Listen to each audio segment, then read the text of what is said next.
40 jours de jeûne inspirés sous le thème Bâtis ma maison par la prière. Jour 27. Quelques obstacles à l'unité. Femme d'impact, volume 1. Dieu désire voir les couples unis et harmonieux. Le diable, par contre, œuvre pour leur isolement. Tout couple devrait travailler pour vivre l'unité au quotidien. L'unité a pour fondement la conformité à la volonté de Dieu et à ses objectifs pour le mariage. Les obstacles qui menacent l'unité de la relation conjugale sont les suivants: l'égoïsme, la vision égalitaire du mariage, les épreuves, les occupations extra-conjugales et les difficultés d'ajustement. Dieu est amour, sa nature est amour, alors que la nôtre est égoïste.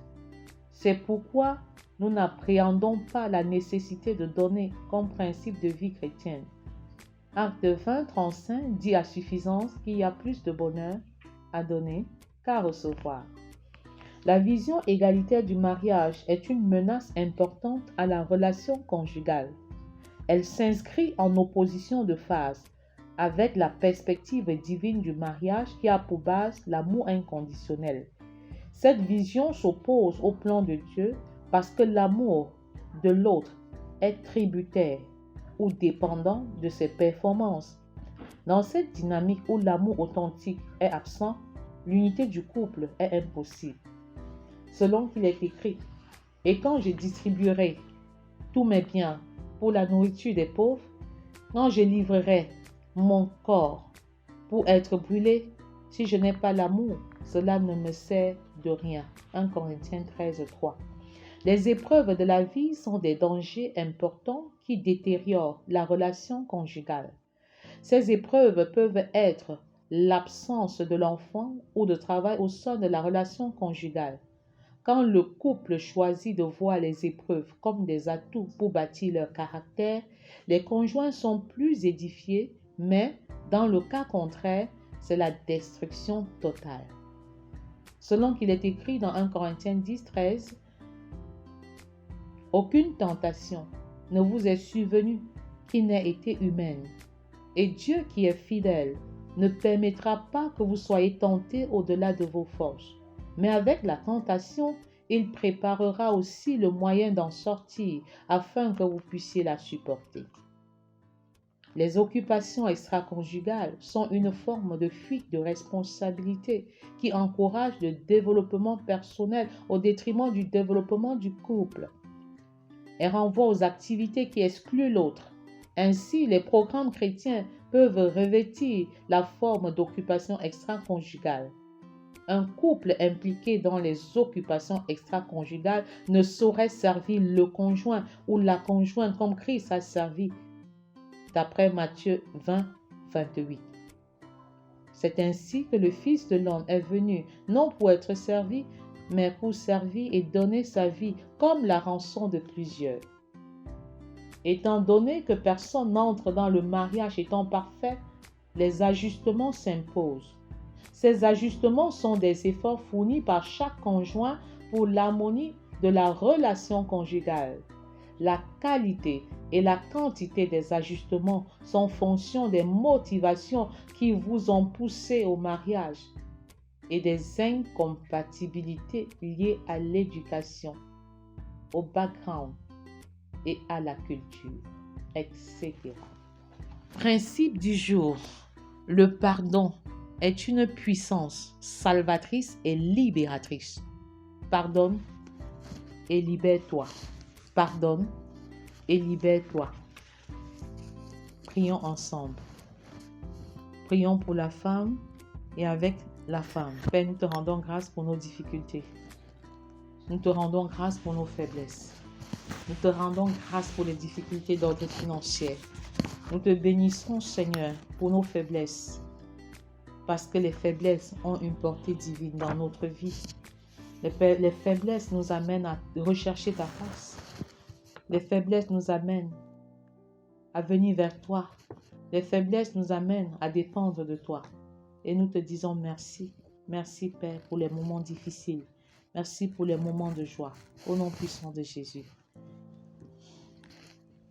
Père, je te prie afin que tu me donnes la sagesse de superviser les travaux domestiques sans être une étrangère dans ma propre maison.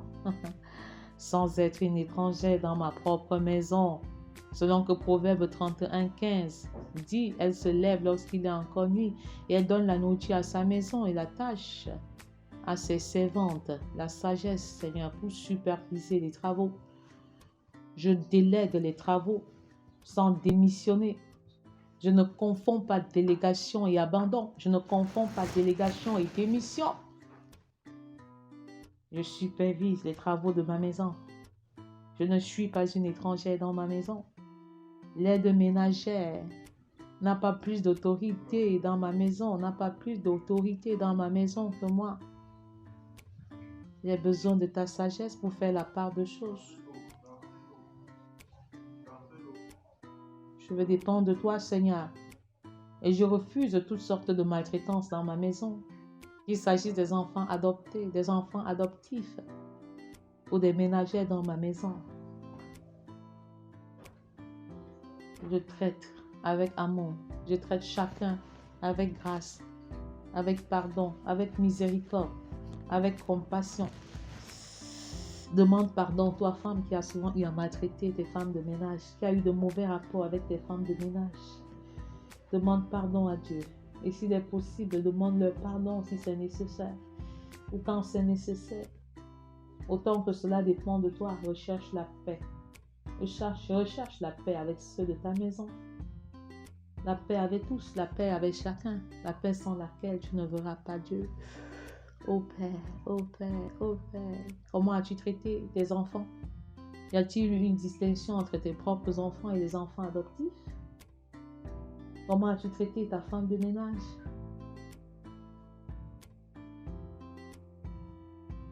Évalue-toi toi-même à la lumière de la parole de Dieu. N'essaye pas de te justifier. N'essaye pas de trouver des arguments. N'essaye pas du tout. Reconnais, admets, libère-toi, pardonne, libère-toi et libère l'autre. Et même tes propres enfants, est-ce que tu as eu le temps de prendre soin de chacun d'entre eux? Est-ce que tu as eu la disposition de cœur à demander la sagesse de Dieu pour les élever comme Dieu le veut? Oh Père, oh Père, tu donnes de la nourriture à ta maison, tu donnes de la nourriture physique à tes enfants, mais est-ce que tu penses donner aussi de la nourriture spirituelle à tes enfants? Combien de temps est-ce que tu passes dans la prière avec chaque enfant et avec les enfants? Combien de temps passes-tu dans la méditation de la parole de Dieu avec chacun d'entre eux et avec eux? Est-ce que vous lisez la Bible ensemble? Est-ce que tu es véritablement engagé dans le processus de faire de ta maison un centre de formation sans pour autant accuser ton mari, sans pour autant accuser les enfants? Est-ce que tu fais ta part? Est-ce que tu es même satisfaite de ce que tu es en train de faire? Est-ce que Dieu est content de ta vie de femme, de ta vie de mère, de ta vie professionnelle? Est-ce que Dieu se réjouit de ton ministère?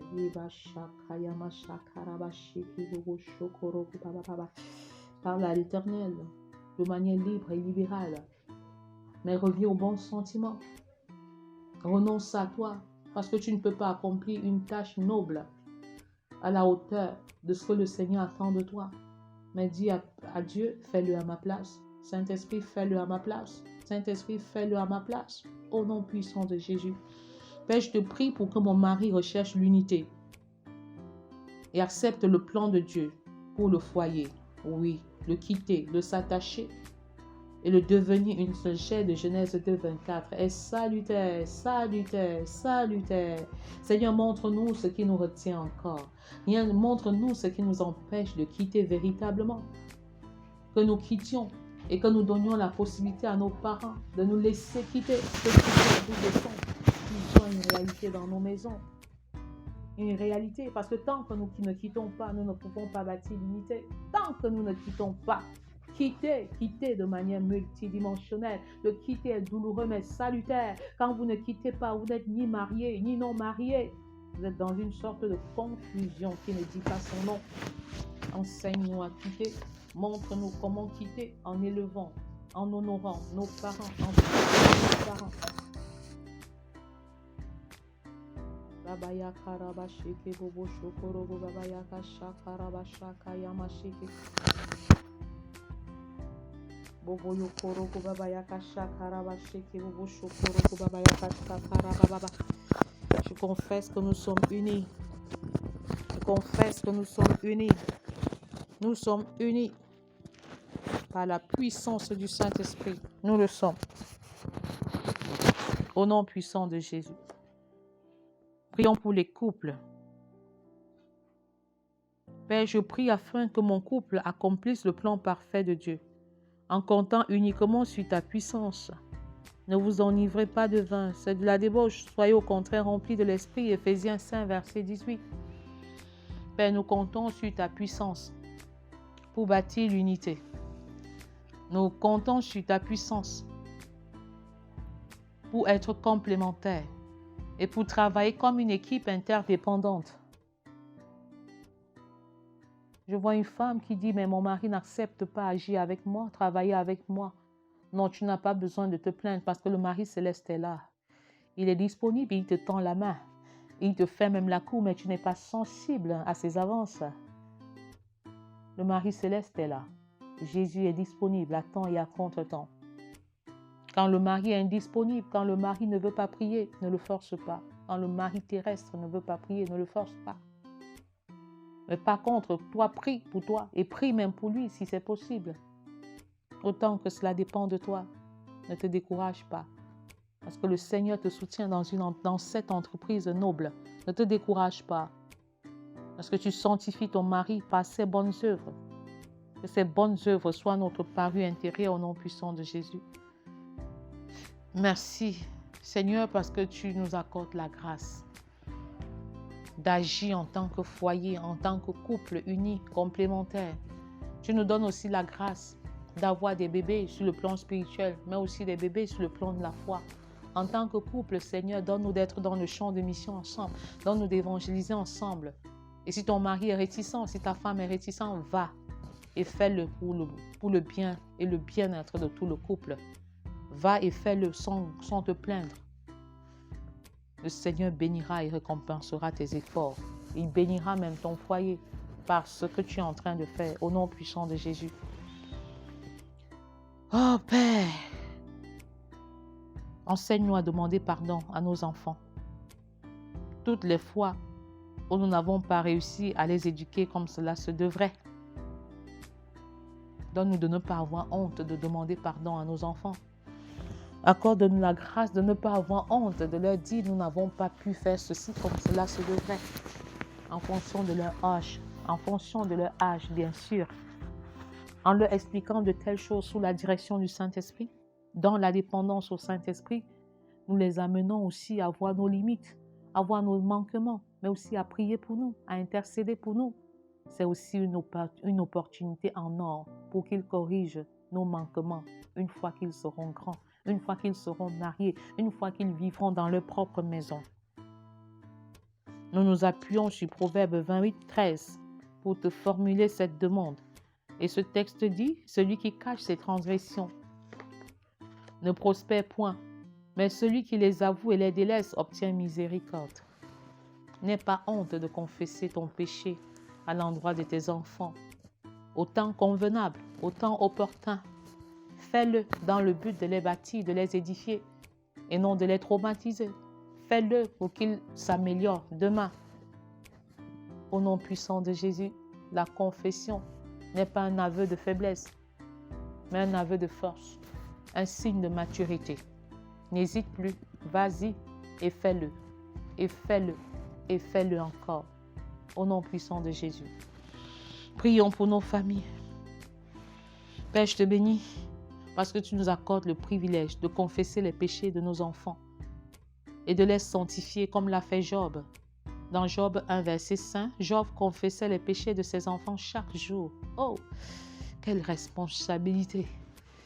Être parent est une lourde responsabilité. C'est communiquer la vie de Jésus à chacun de nos enfants. Donc tu peux avoir 10, 15, 20 enfants sans être un véritable parent, sans être un vrai parent. Combien de fois as-tu confessé les péchés de tes enfants? Combien de fois les as-tu sanctifiés? Job avait 10 enfants. Et le texte nous dit qu'il le faisait pour chacun de ses enfants. Aide-nous, Père. Aide-nous, Père. Aide-nous, Père.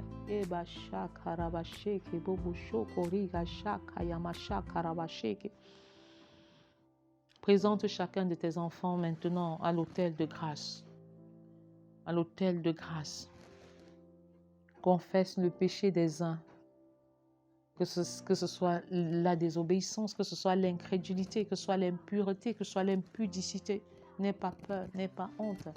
Confesse les péchés de chaque enfant et soupire pour que ces enfants connaissent la transformation quand tu es encore là, quand tu es encore vivant, quand tu es encore vivante. Merci Père, le Seigneur est sensible à la direction de ta voix. Tu peux parler, parler encore, parler encore, parler encore. Oh, merci Père de ramener les cœurs des pères vers les enfants et le cœur des enfants vers leur Père. Merci parce que tu es le Père par excellence. Et nous ramenons le cœur de nos enfants à toi. Nous te les consacrons en permanence. Sanctifie-les, Père, purifie-les. Nous les déposons à l'autel. Nous les déposons à l'autel. Ils y demeurent en permanence à l'autel.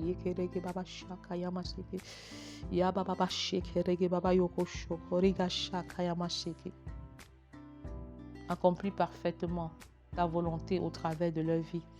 Au nom puissant de Jésus. Amen.